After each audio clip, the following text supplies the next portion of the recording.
আমি যদি আপনাকে বলি যে মাত্র 5টা স্কিল শিখে আপনি যে কোনো ফিল্ডে পয়সা কামাতে পারবেন, তাহলে কি আপনি বিশ্বাস করবেন? সম্ভবত না। কারণ আমাদের ছোটবেলা থেকেই শেখানো হয়েছে ভালো ডিগ্রি নাও, ভালো জব করো আর জীবন সেট হয়ে যাবে। কিন্তু বাস্তব দুনিয়াটা এর থেকে সম্পূর্ণ আলাদা। এখানে না ডিগ্রি কোনো গ্যারান্টি দেয়, না টাকা কোনো গ্যারান্টি দেয়। এখানে শুধু একটাই জিনিস কাজ করে, আর সেটা হলো স্কিল। সত্যিটা হলো 90% মানুষ ফেল করে কারণ তাদের কাছে সঠিক স্কিল নেই। তারা চেষ্টা করে, কষ্টও করে, কিন্তু সঠিক ডিরেকশনে না। কেউ বিজনেস শুরু করে কিন্তু বেচতে পারে না, কেউ কষ্ট করে কিন্তু কনসিস্টেন্ট থাকতে পারে না, কেউ আইডিয়া নিয়ে আসে কিন্তু সেটা এক্সিকিউট করতে পারে না। আর তখন সে ভাবে হয়তো তার ভাগ্যটাই খারাপ। কিন্তু আসল সমস্যাটা ভাগ্যের না, সমস্যাটা স্কিলের। না টাকা ম্যাটার করে, না ডিগ্রি ম্যাটার করে। যদি স্কিল থাকে তাহলে আপনি একদম শূন্য থেকেও শুরু করে ওপরে উঠতে পারবেন। আর যদি স্কিল না থাকে তাহলে লাখ টাকা হাতে থাকলেও বড় কিছু করতে পারবেন না। তাই আজকে আমি আপনাকে সেই 5টা পাওয়ারফুল স্কিল বলতে যাচ্ছি যেগুলো আপনার জীবন পুরোপুরি বদলে দিতে পারে। এগুলোই সেই স্কিল যেগুলো আপনাকে ভিড় থেকে আলাদা করে, যেগুলো আপনাকে অ্যাভারেজ থেকে এক্সট্রাঅর্ডিনারি বানায়। আর যদি আপনি এগুলো ঠিকঠাকভাবে বুঝে নিজের মধ্যে অ্যাপ্লাই করতে পারেন, তাহলে বিশ্বাস রাখুন আপনাকে টপ 1%-এ যাওয়া থেকে কেউ আটকাতে পারবে না। Skill 1, communication. প্রথম স্কিল, কমিউনিকেশন স্কিল। আপনি যদি নিজের কথা ঠিকমতো বলতে না পারেন, তাহলে সত্যিটা শুনুন, আপনি কখনো বড় পয়সা কামাতে পারবেন না। আপনার প্রোডাক্ট যতই ভালো হোক, আপনার কাছে যতই ইউনিক আইডিয়া থাকুক, যদি সেটা মানুষের কাছে সঠিকভাবে পৌঁছে দিতে না পারেন, তাহলে সেটা শুধু আপনার মাথার মধ্যেই চাপা পড়ে থাকবে। বিজনেসের দুনিয়ায় শুধু সেই জেতে যে নিজের কথাটা ক্লিয়ার, সিম্পল আর পাওয়ারফুলভাবে বলতে পারে। কারণ এখানে লজিকের চেয়ে পারসেপশন বেশি বিকায়, আর পারসেপশন তৈরি হয় কমিউনিকেশন থেকে। এবার একটা কথা মনোযোগ দিয়ে বুঝুন। কমিউনিকেশন মানে শুধু কথা বলা না। কমিউনিকেশন মানে হলো কানেকশন। আপনি সামনের মানুষটার সাথে কতটুকু কানেক্ট করতে পারছেন, সেটাই ঠিক করে দেয় সে আপনার কাছ থেকে কিনবে কিনা। বেশিরভাগ মানুষ কি করে, শুধু বলতেই থাকে কিন্তু শোনে না। আর এটাই তাদের সবচেয়ে বড় ভুল। কারণ যতক্ষণ আপনি সামনের মানুষটাকে না বুঝবেন, ততক্ষণ তাকে কনভিন্স করতে পারবেন না। কাস্টমার কি চায়, তার প্রবলেম কি, সে কোন জিনিস নিয়ে কষ্টে আছে, যদি এটা বুঝতে পারেন তাহলে সেলিং এমনিতেই হয়ে যাবে। মনে রাখবেন, মানুষ প্রোডাক্ট কেনে না, তারা তাদের প্রবলেমের সলিউশন কেনে। আর সেই সলিউশন তখনই দেখা যায় যখন আপনি সেটা তার নিজের ভাষায় বোঝাবেন, সিম্পল, ক্লিয়ার আর রিলেটেবল ভাবে। কমিউনিকেশনে ক্ল্যারিটি হলো সবচেয়ে বড় পাওয়ার। আপনার কথা যদি ক্লিয়ার হয়, তাহলে সামনের মানুষ নিজেই অ্যাট্রাক্ট হবে। আর আপনার কথা যদি কনফিউজিং হয়, তাহলে সে ইন্টারেস্ট হারিয়ে ফেলবে। এবার একটা পাওয়ারফুল কথা শুনুন। ইলন মাস্ক বলেছিলেন, if you can't explain it simply, you don't understand it well enough. মানে, যদি কোনো কিছু সিম্পলভাবে বোঝাতে না পারেন, তাহলে আপনি নিজেই সেটা পুরোপুরি বোঝেননি। তাই কমিউনিকেশন ইমপ্রুভ করার সবচেয়ে বড় উপায় হলো জিনিসগুলোকে সিম্পল করা। যত সিম্পল তত পাওয়ারফুল। আর আরেকটা কথা, আপনার বডি ল্যাঙ্গুয়েজ, আপনার টোন, আপনার এনার্জি, এই সব কিছু মিলিয়েই কমিউনিকেশন তৈরি হয়, শুধু ওয়ার্ডস না। আপনি কনফিডেন্ট হলে মানুষ আপনাকে ট্রাস্ট করবে, আর আপনি হেজিটেন্ট হলে মানুষ আপনার থেকে দূরে থাকবে। তাই বলার আগে নিজের উপর বিশ্বাস তৈরি করুন। আর সব সময় মনে রাখবেন, একজন ভালো কমিউনিকেটর সেই যে আগে শোনে, তারপর বোঝে, তারপর বলে। এই স্কিল যদি মাস্টার করে ফেলতে পারেন, তাহলে যে কোনো ফিল্ডে জিততে পারবেন। কারণ যেখানে কমিউনিকেশন স্ট্রং, সেখানে অপরচুনিটি নিজেই হেঁটে আসে। Skill 2, sales. দ্বিতীয় স্কিল, সেলস স্কিল। কঠিন সত্যিটা হলো, যদি বেচতে না পারেন তাহলে কখনো ধনী হতে পারবেন না। আপনার কাছে যতই দারুণ প্রোডাক্ট থাকুক, আপনার আইডিয়া যতই ইউনিক হোক, যদি সেটা মানুষের কাছে বেচতে না পারেন, তার কোনো ভ্যালু নেই। বিজনেসের দুনিয়ায় ট্যালেন্ট দিয়ে কাজ হয় না, ইমোশন দিয়েও না। শুধু একটাই জিনিস কাজ করে, সেটা হলো সেল। কারণ সেলই হলো সেই প্রসেস যেখান থেকে টাকা আসে। প্রতিটা বড় বিজনেসম্যান আসলে আগে একজন ভালো সেলসম্যান। সে বোঝে মানুষকে কিভাবে বোঝাতে হয়, কিভাবে ট্রাস্ট বিল্ড করতে হয়, কিভাবে নিজের কথাটা এমনভাবে বলতে হয় যাতে সামনের মানুষ নিজেই বলে, আমার এটা চাই। এবার একটা জিনিস খুব মনোযোগ দিয়ে বুঝুন। সেলস মানে এই না যে কাউকে জোর করে কিছু বিক্রি করলেন। সেলসের আসল মানে হলো ভ্যালিউটাকে সামনে নিয়ে আসা। আপনার প্রোডাক্টে কি ভ্যালু আছে, সেটা কারো জীবনকে কিভাবে ভালো করবে, কোন প্রবলেম সলভ করবে। যখন এটা স্পষ্ট হয়ে যায়, তখন সেলিং সহজ হয়ে যায়। কারণ মানুষ প্রোডাক্ট কেনে না, তারা তাদের প্রবলেমের সলিউশন কেনে। কারোর যদি ব্যথা থাকে, সে ওষুধ কেনে। কারো যদি সময় বাঁচাতে হয় সে সুবিধা কেনে। তাই সেলিংয়ের প্রথম রুল হলো কাস্টমারের প্রয়োজনটা বোঝা, তার সিচুয়েশন বোঝা, তার প্রবলেম অনুভব করা, তারপর তাকে এমন একটা সলিউশন দেওয়া যেটা তার কাছে সঠিক মনে হয়। এটাই আসল সেলস। এবার একটা পাওয়ারফুল কথা শুনুন। স্টিভ জবস বলেছিলেন, people don't know what they want until you show it to them. মানে মানুষ সবসময় নিজেরাই জানে না তাদের কি দরকার। আপনার কাজ হলো তাদের দেখানো, বোঝানো, রিয়েলাইজ করানো যে আপনার প্রোডাক্ট তাদের জীবনে কতটা পার্থক্য আনতে পারে। যখন এটা করতে পারবেন তখন সেলিং আর পুশ থাকে না, পুল হয়ে যায়। মানুষ নিজেই আপনার কাছে আসে, কিন্তু এর জন্য দরকার অনেস্টি, ক্ল্যারিটি আর কনফিডেন্স। আপনি নিজে যদি নিজের প্রোডাক্টে বিশ্বাস অবিশ্বাস না রাখেন তাহলে আর কেউ রাখবে না। সেলস শুধু কথার খেলা না, এটা ট্রাস্টের খেলা। আর ট্রাস্ট তৈরি হয় কনসিস্টেন্সি থেকে, সততা থেকে আর জেনুইন ইন্টেন্ট থেকে।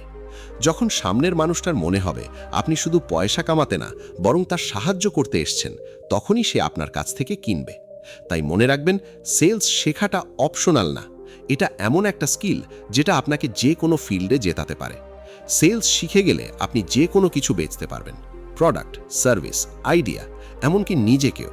আর যেদিন এই স্কিল মাস্টার করে ফেলবেন সেদিন থেকে পয়সা কামানো কঠিন থাকবে না, বরং একটা প্রসেস হয়ে যাবে। Skill 3, problem solving. তৃতীয় স্কিল, প্রবলেম সলভিং। প্রতিটা বড় বিজনেস একটা প্রবলেম সলভ করে। কথাটা সিম্পল মনে হয়, কিন্তু যদি এটা গভীরভাবে বুঝতে পারেন তাহলে আপনার কখনো টাকার অভাব হবে না। দুনিয়ায় যত বড় বড় বিজনেস আছে সবগুলো শুরু হয়েছিল একটা প্রবলেম থেকে। মানুষের পেমেন্ট করতে সমস্যা হচ্ছিল, পেটিএম এলো আর সেটা সহজ করে দিল। মানুষের শপিং করতে সময় লাগছিল, অ্যামাজন এলো আর সেটা সহজ করে দিল। এখন ভাবুন, এরা কি করেছিল? কোনো জাদু করেনি, শুধু একটা প্রবলেম চিহ্নিত করেছে আর তার সলিউশন দিয়েছে। আর সেই সলিউশন আজ তাদের কোটি কোটি টাকার বিজনেস বানিয়েছে। এখন প্রশ্ন হলো, আপনি কোন প্রবলেম সলভ করছেন? এই প্রশ্নটা সিম্পল, কিন্তু এর উত্তরটাই আপনার ফিউচার ডিসাইড করে। বেশিরভাগ মানুষ কি করে? প্রোডাক্ট বানাতে লেগে যায়, আইডিয়ার পেছনে ছোটে, কিন্তু ভাবে না এটা কি আসলে কারো রিয়েল প্রবলেম সলভ করছে কিনা। আপনার কাজ যদি কারো প্রবলেম সলভ না করে তাহলে সেটা কখনো দীর্ঘস্থায়ী হবে না, কিন্তু যদি করে তাহলে কেউ আটকাতে পারবে না। কারণ প্রবলেম যত বড়, সলিউশনের ভ্যালু তত বেশি, আর যেখানে ভ্যালু বেশি সেখানেই টাকা আসে। তাই সবসময় প্রোডাক্টের আগে প্রবলেম বুঝুন। মানুষ কোন জিনিসে কষ্টে আছে, কোথায় সময় নষ্ট হচ্ছে, কোথায় বেশি এফর্ট লাগছে, কোথায় কনফিউশন আছে। যখন এগুলো অবজার্ভ করবেন তখনই রিয়েল অপরচুনিটি দেখতে পাবেন। প্রবলেম সলভিং মানে শুধু সলিউশন দেওয়া না, এর মানে হলো প্রবলেমটাকে সঠিকভাবে বোঝা। অনেক সময় মানুষ সারফেসের প্রবলেম দেখে, কিন্তু আসল প্রবলেম থাকে অন্য জায়গায়। আপনি যদি রুট প্রবলেম ধরতে পারেন তাহলে আপনার সলিউশন অনেক বেশি পাওয়ারফুল হয়ে যায়। এবার একটা গভীর কথা শুনুন। অ্যালবার্ট আইনস্টাইন বলেছিলেন, if I had 1 hour to solve a problem, I'd spend 55 minutes thinking about the problem and 5 minutes thinking about solutions. মানে সলিউশনের চেয়ে বেশি জরুরি হলো প্রবলেমটাকে বোঝা, কারণ প্রবলেম সঠিকভাবে বুঝে গেলে সলিউশন এমনিতেই ক্লিয়ার হয়ে যায়। এই মাইন্ডসেটই আপনাকে আলাদা করে। আপনি প্রতিটা জিনিসকে একটা প্রবলেম হিসেবে দেখতে শুরু করবেন আর অটোমেটিক্যালি সলিউশন খুঁজতে লাগবেন। আর এই স্কিলই আপনাকে রেয়ার করে তোলে। এই লাইনটা সব সময় মনে রাখবেন। যদি আপনার কাজ কারো প্রবলেম সলভ করে তাহলে টাকা এমনিতেই আসবে, আপনাকে টাকার পেছনে ছুটতে হবে না, টাকাই আপনার পেছনে আসবে। কারণ দুনিয়া তাকেই রিওয়ার্ড করে যে অন্যের জীবন সহজ করে। তাই প্রবলেম সলভার হন, আইডিয়া চেজার না। প্রবলেম সলভ করতে শিখলে যে কোনো ফিল্ডে যান অপরচুনিটি দেখতে পাবেন, আর যেখানে অপরচুনিটি সেখানেই গ্রোথ, সেখানেই টাকা। স্কিল 4, কনসিস্টেন্সি এবং ডিসিপ্লিন। চতুর্থ স্কিল, কনসিস্টেন্সি এবং ডিসিপ্লিন। বেশিরভাগ মানুষ ট্যালেন্টের কাছে হারে না, তারা হারে কনসিস্টেন্সির অভাবে। মানুষ শুরু করে অনেক উৎসাহ নিয়ে, প্রথম দিন এনার্জি হাই, দ্বিতীয় দিন মোটিভেশন হাই, কিন্তু যখনই জিনিসগুলো কঠিন হতে শুরু করে, যখনই রেজাল্ট তৎক্ষণাৎ আসে না, তখনই তাদের ফোকাস ভেঙে যায়। এটাই সবচেয়ে বড় ভুল, কারণ সাকসেস কোনো একদিনের কষ্টে আসে না, সেটা তৈরি হয় প্রতিদিনের ছোট ছোট অ্যাকশন থেকে। আপনি 10 দিন কাজ করে 20 দিন বিশ্রাম নিলে কিছুই হবে না। বিজনেস হোক, স্কিল হোক বা পয়সা কামানো, এই সব কনসিস্টেন্সির খেলা। প্রতিদিন একটু একটু এগিয়ে যাওয়া, প্রতিদিন নিজেকে ইমপ্রুভ করা, প্রতিদিন কাজ করা, মন চাক বা না চাক, এটাই ডিসিপ্লিন। আর ডিসিপ্লিন মানে হলো যখন মোটিভেশন শেষ হয়ে যায় তখনও কাজ করা। কারণ মোটিভেশন টেম্পোরারি, কিন্তু ডিসিপ্লিন পার্মানেন্ট। মানুষ প্রায়ই মোটিভেশনের পেছনে ছোটে, কিন্তু আসল গেম হলো ডিসিপ্লিনের। যখন মুড ছাড়াও কাজ করতে শিখবেন, তখন আপনি আনস্টপেবল হয়ে যাবেন। কনসিস্টেন্সি বোরিং, কোনো এক্সাইটমেন্ট নেই, কোনো ইনস্ট্যান্ট রেজাল্ট নেই, কিন্তু এই বোরিং প্রসেসই একদিন এক্সট্রাঅর্ডিনারি রেজাল্ট দেয়। এটাই উইনার আর লুজারদের আলাদা করে। এবার একটা পাওয়ারফুল কথা শুনুন। ইলন মাস্ক বলেছিলেন, work like hell, you just have to put in 80 to 100 hour weeks every week. মানে যদি অ্যাভারেজ রেজাল্ট না চান, তাহলে অ্যাভারেজ এফর্ট দিলেও চলবে না। আপনাকে লাগাতার কাজ করতে হবে, প্রতিদিন, প্রতিটা পরিস্থিতিতে। কারণ দুনিয়ায় কম্পিটিশন অনেক বেশি, আর যে কনসিস্টেন্ট থাকবে সেই এগিয়ে যাবে। ডিসিপ্লিন আপনাকে কন্ট্রোল দেয় আপনার টাইমের উপর, আপনার হ্যাবিটের ওপর, আপনার অ্যাকশনের ওপর। আর যখন আপনার অ্যাকশন কন্ট্রোলে থাকে, তখন আপনার ফিউচারও কন্ট্রোলে থাকে। তাই মনে রাখবেন, কনসিস্টেন্সি স্লো হতে পারে কিন্তু পাওয়ারফুল। ডিসিপ্লিন কঠিন হতে পারে, কিন্তু সেটাই আপনাকে সেই লেভেলে নিয়ে যায় যেখানে খুব কম মানুষ পৌঁছাতে পারে। এই স্কিল মাস্টার করে ফেললে কেউ আটকাতে পারবে না, কারণ ট্যালেন্ট আপনাকে শুরুটা দিতে পারে, কিন্তু কনসিস্টেন্সি আপনাকে ফিনিশ লাইন পর্যন্ত নিয়ে যায়। Skill 5, adaptability. পঞ্চম স্কিল, অ্যাডাপ্টেবিলিটি।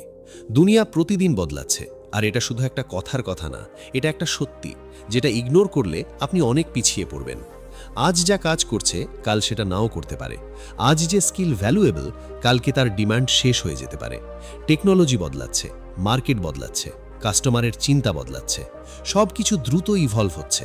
আর এই দ্রুত বদলানো দুনিয়ায় শুধু তারাই টিকে থাকতে পারে যারা নিজেদের বদলাতে জানে, যারা নিজেদের চিন্তা আপডেট করে, যারা নতুন জিনিস শেখে, যারা নতুন ট্রেন্ড বোঝে। আপনি যদি এখন যা করছেন তাই করতে থাকেন, তাহলে কিছু সময় পরে ইরিলেভেন্ট হয়ে যাবেন। আজ এআই এসে গেছে, কালকে আরও অ্যাডভান্সড টুল আসবে। যারা শিখবে তারা এগিয়ে যাবে, যারা ইগনোর করবে তারা পিছিয়ে পড়বে। ইতিহাসই এর সবচেয়ে বড় প্রমাণ। নেটফ্লিক্স আগে ডিভিডি রেন্টাল বিজনেসে ছিল, কিন্তু যখনই পরিবর্তন বুঝতে পারল, নিজেকে স্ট্রিমিং প্ল্যাটফর্মে রূপান্তরিত করল, আর আজ সে ইন্ডাস্ট্রির লিডার। অন্যদিকে ব্লকবাস্টার পরিবর্তনটাকে ইগনোর করল, আর আজ সে মার্কেট থেকে উধাও হয়ে গেছে। পার্থক্য ছিল মাত্র একটাই, অ্যাডাপ্টেবিলিটি। একজন পরিবর্তন গ্রহণ করেছিল, অন্যজন সেটাকে উপেক্ষা করেছিল। আর এই পার্থক্যই জয় আর পরাজয়ের কারণ হয়েছিল। এখন এটা আপনার উপর, আপনি কোন দিকে দাঁড়াতে চান। অ্যাডাপ্টেবিলিটি মানে শুধু চেঞ্জ অ্যাকসেপ্ট করা না, এর মানে হলো অ্যাক্টিভলি শেখা, নিজেকে আপগ্রেড করা, আর নিজেকে ফিউচারের জন্য প্রস্তুত রাখা। আপনাকে প্রতিদিন ভাবতে হবে, আজ আমি কি নতুন শিখতে পারি, কোন স্কিল আমাকে এগিয়ে নিয়ে যাবে, কোন ট্রেন্ড আসছে। যখন এই মাইন্ডসেট ডেভেলপ করবেন, তখন আপনি কখনো আউটডেটেড হবেন না।